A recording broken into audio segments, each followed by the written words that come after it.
વરસાદ અમદાવાદમાં જે રીતે વરસી રહ્યો છે, કેટલા વિસ્તારમાં વરસાદ વરસ્યો છે તેની જાણકારી અમે આપને આપીશું। ખાસ કરીને જે રીતે કેટલાક વિસ્તારોમાં ધોધમાર વરસાદ ખાબક્યો છે। બોડકદેવ એસજી હાઈવે થલતેજ વસ્ત્રાપુરમાં વરસાદ નોંધાયો છે। સરખેજ, વાસણા, વેજલપુર સહિતના વિસ્તારોમાં વરસાદ પડ્યો છે। આપણે જણાવી દઈએ કે અમદાવાદના કેટલાક વિસ્તારોમાં ધોધમાર વરસાદ ખાબક્યો હતો। બોડકદેવ એસજી હાઈવે થલતેજ વસ્ત્રાપુરમાં વરસાદ નોંધાયો છે।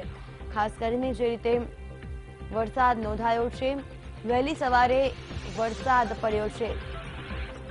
જે રીતે અનેક જગ્યાઓ પર વરસાદ પડ્યો છે। બોડકદેવ એસજી હાઈવે થલતેજ વિસ્તારમાં વરસાદ છે। સરખેજ, વાસણા, વેજલપુર સહિતના વિસ્તારોમાં વરસાદ પડતા લોકોમાં આનંદનો માહોલ છે। અમદાવાદના કેટલાક વિસ્તારોમાં ધોધમાર વરસાદ પડતા નીચાણવાળા વિસ્તારોમાં પાણી ભરાઈ ચૂક્યા છે।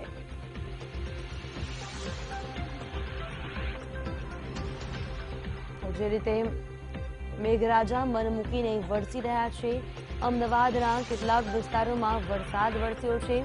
ધોધમાર વરસાદ વરસતા લોકોને મુશ્કેલી થઈ રહી છે।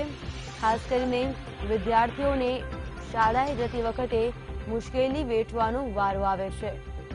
બોડકદેવ એસજી હાઈવે થલતેજ વસ્ત્રાપુરમાં વરસાદ પડ્યો છે। સરખેજ, વાસણા, વેજલપુર સહિતના વિસ્તારોમાં પણ વરસાદ નોંધાયો છે।